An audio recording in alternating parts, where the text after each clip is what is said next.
महिला खिलाड़ी का मैं दर्द समझ सकता हूँ। और जो कल का दिन था वो हिंदुस्तान के इतिहास में खेलों के स्पेसी जो मैं एक शब्द यूज करूँ तो उसमें काला दिन है। एक ओलंपिक मेडलिस्ट रिटायरमेंट ले लेता है कि उसको उसके साथ सेक्सुअल हरासमेंट हुआ, उसके लिए उसने फाइट की, उस फाइट में वो हार जाती है और उसको सरकार की तरफ से कहते हैं कि उसको कोई न्याय नहीं मिलता और उसके बाद में उसको रिटायरमेंट लेना पड़ता है, तंग होके, दुखी होके, परेशान होके। अगर ये आपकी किसी माँ बहन बेटी के साथ हुआ होता क्या तब भी आप लोग ऐसे ही चुप रहते? या मोदी सरकार तब भी ऐसे ही चुप रहती? कहते कि गिने चुने मुट्ठी भर, कहते कि हम काउंट कर सकते हैं उंगलियों पर कितने ओलंपिक मेडलिस्ट हैं, उनके साथ इस तरह का व्यवहार किया जा रहा है तो जो आम जो जनता है, आम जो नागरिक है, उनके साथ क्या होगा? एक बार सोचिएगा जरूर इस बात को। विनेश फोगाट तो प्रधानमंत्री जी से पहले भी मिली थी, उसकी पूरा परिवार मिला था कि मेरे साथ ये सब चीज़ें हो रही हैं, लेकिन फिर भी वहाँ से कोई उन्होंने न्याय नहीं मिला और एटलीस्ट उन्होंने अपनी एक रिटायरमेंट की घोषणा की। लोकतंत्र नहीं बचेगा तो आपका माइक, आपका चैनल, आपका संवाद भी नहीं बचेगा। इसलिए इस खतरे को आप भी समझिए। जो व्यक्ति और जो निजाम अभी सत्ता में है उसे विपक्ष मुक्त संसद चाहिए, प्रतिरोध मुक्त सड़क चाहिए, खिलाड़ी मुक्त खेल चाहिए और उसे सवाल मुक्त प्रेस चाहिए, सवाल मुक्त मीडिया चाहिए। तो ये लड़ाई सिर्फ हम निलंबित सांसदों की नहीं है।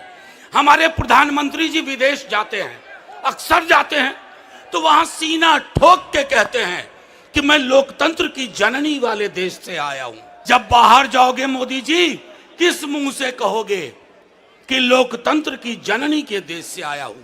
आपने तो मां को बीमार कर दिया। मां बेचारी रुग्णावस्था में है, मां इंटेंसिव केयर यूनिट में है। तो ये लड़ाई महज सांसदों के अधिकार की नहीं है। आप देख रहे हैं देश लाइव, देश की आवाज। एक खिलाड़ी होने के नाते, एक प्लेयर होने के नाते, एक खिलाड़ी, महिला खिलाड़ी का मैं दर्द समझ सकता हूँ। और जो कल का दिन था वो हिंदुस्तान के इतिहास में खेलों के स्पेसी जो मैं एक शब्द यूज करूँ तो उसमें काला दिन है। एक ओलंपिक मेडलिस्ट रिटायरमेंट ले लेता है कि उसको उसके साथ सेक्सुअल हरासमेंट हुआ, उसके लिए उसने फाइट की, उस फाइट में वो हार जाती है और उसको सरकार की तरफ से कहते हैं कि उसको कोई न्याय नहीं मिलता और उसके बाद में उसको रिटायरमेंट लेना पड़ता है, तंग होके, दुखी होके, परेशान होके। बस मेरे एक दो छोटे छोटे सवाल हैं कि अगर ये आपकी किसी माँ बहन बेटी के साथ हुआ होता क्या तब भी आप लोग ऐसे ही चुप रहते? या मोदी सरकार तब भी ऐसे ही चुप रहती?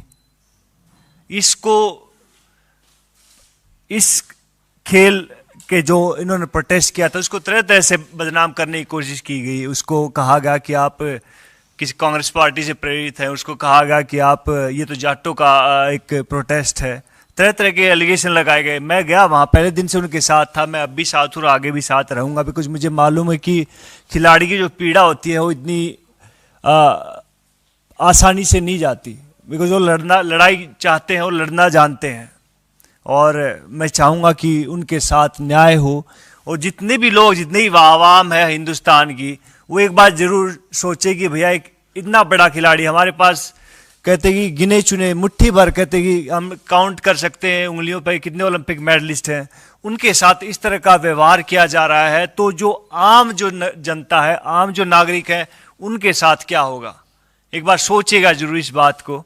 और बड़े दुख से उसने रिटायरमेंट लिया। हमारे लिए भी बहुत, मेरे को बहुत कहते कि शौक लगा कि यार ऐसे नहीं होना चाहिए था। और विनेश फोगाट तो प्रधानमंत्री जी से पहले भी मिली थी, उसकी पूरा परिवार मिला था कि मेरे साथ ये सब चीज़ें हो रही हैं, लेकिन फिर भी वहाँ से कोई उन्होंने न्याय नहीं मिला और एटलीस्ट उन्होंने अपनी एक रिटायरमेंट की घोषणा की। तो भैया इससे खेल जगत बहुत दुखी है, परेशान है। और हम हर खिलाड़ी के पास जाएंगे, हर स्टेडियम में जाएंगे, हर अखाड़े में जाएंगे, उनसे बात करेंगे कि भैया महिला सेफ्टी के ऊपर बात हो, खिलाड़ियों की रोजगार पर बात हो, उनके साथ कंधे से कंधा मिलाकर हम पहले भी खड़े थे, अब भी खड़े हैं और आगे भी खड़े रहेंगे। जय हिंद, जय भारत। जी, बहुत सारे लोगों का कहना है कि दूसरे खिलाड़ी कोई आवाज़ नहीं उठा रहा है इसके ऊपर, तो लेकिन लोगों को नहीं मालूम कि बहुत सारे जो साथी खिलाड़ी हैं वो गवर्नमेंट जॉब में हैं, स्पेशली हरियाणा में है। तो हरियाणा में गवर्नमेंट किसकी है? बीजेपी की है। राजस्थान में गवर्नमेंट किसकी है? बीजेपी की है। यूपी में गवर्नमेंट किसकी है? बीजेपी की है। तो बेचारे खिलाड़ी बोलेंगे तो वो उनको कहते को, बिकॉज इतने मिडिल क्लास फैमिली से वो बिलोंग करते हैं, लोअर मिडिल क्लास फैमिली से बिलोंग करते हैं, बहुत गरीब होते हैं, संघर्ष करके ओलंपिक लेवल तक पहुंचते हैं। फिर उनको कहते कि रिजाइन लेटर हाथ में दे दिया जाता है कि भैया आपने कोड ऑफ कंडक्ट ये तोड़ा है और आपको घर बैठा दिया जाएगा। तो बेचारे दबी आवाज़ में बोल नहीं सकते, डरे हुए हैं, इसलिए नहीं बोलते। अदरवाइज उनका अगर फ़ोन पे बात करेंगे क्रिकेट सर, हाँ सर, स्पोर्ट्स पर्सन क्रिकेट को सर वो स्पोर्ट्स नहीं, उसका एक वो स्पोर्ट्स से कहीं बढ़कर है, मैं मानता हूँ। और हमारे मुल्क में तो कहते 3 चीज़ें बहुत चलती हैं, एक तो पॉलिटिक्स बहुत चलती है, एक बॉलीवुड बहुत चलता है, क्रिकेट बहुत चलता है। तो ये तीनों चीज़ों में कहते हैं कि कभी भी जो असली मसला होता है उसके ऊपर ये कभी बात नहीं करता। आप कभी भी देख लीजिए, बॉलीवुड स्टार, क्रिकेटर स्टार या कोई भी जो काम का ढंका करने वाला इंसान है, जो काम की बात होगी उसके ऊपर कभी नहीं बोलेंगे। और जो जितने भी अवार्ड हैं, जितने भी राज्यसभा हैं, सबसे पहले उनके पास जाएंगे।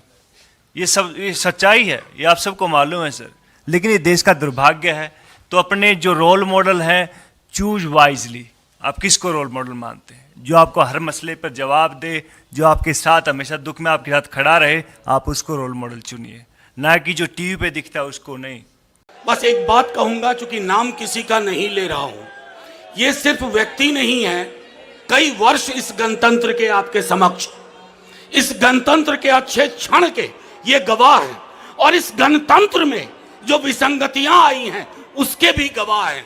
तो ये मैं आरंभिक टिप्पणी मैं शुक्रिया अदा करना चाहता हूं इंडियन नेशनल कांग्रेस का कि बहुत शॉर्ट नोटिस पे उनकी दिल्ली कमेटी ने, दिल्ली यूनिट ने ये मीटिंग बुलाई।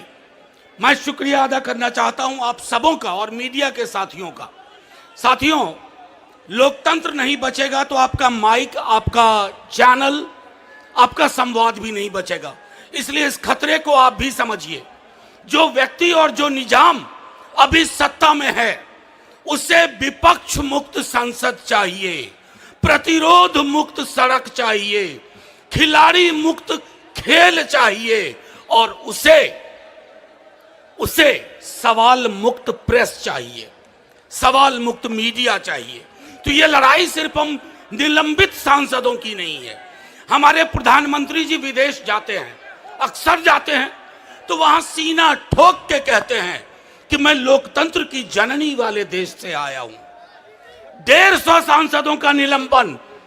जब बाहर जाओगे मोदी जी, किस मुंह से कहोगे कि लोकतंत्र की जननी के देश से आया हूं? आपने तो मां को बीमार कर दिया।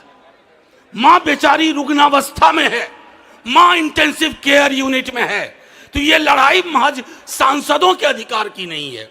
वो इमारत जिसे संसद कहते हैं, 800 लोग बैठते हैं, वो देश का प्रतिनिधित्व करते हैं। कश्मीर से कन्याकुमारी, मदुरई से मध्य प्रदेश, अगर उसकी सुरक्षा में चूक है तो ये राष्ट्रीय सुरक्षा का मसला है। मैं सिर्फ इतना कहूंगा कि कश्मीर का मसला हो, हमने तब भी कहा था, मैं श्रद्धांजलि देता हूं राजौरी में शहीद लोगों की, लेकिन तब भी कहा था कि आप कश्मीर की नॉर्मलिटी दिल्ली के दरबार से बोलते हैं। कश्मीर नॉर्मल फील नहीं कर रहा है। आप पूरे देश को कश्मीर में तब्दील करना चाहते हैं, तमाम चीजों पे पाबंदियां लगाना चाहती हैं।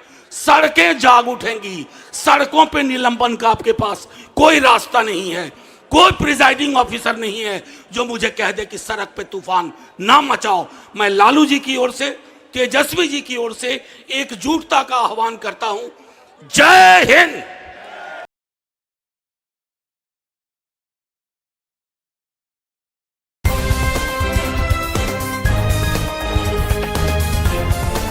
देश और दुनिया की तमाम छोटी और बड़ी खबरों के लिए हमारे चैनल को सब्सक्राइब करना न भूलें और बेल का बटन जरूर दबाएं।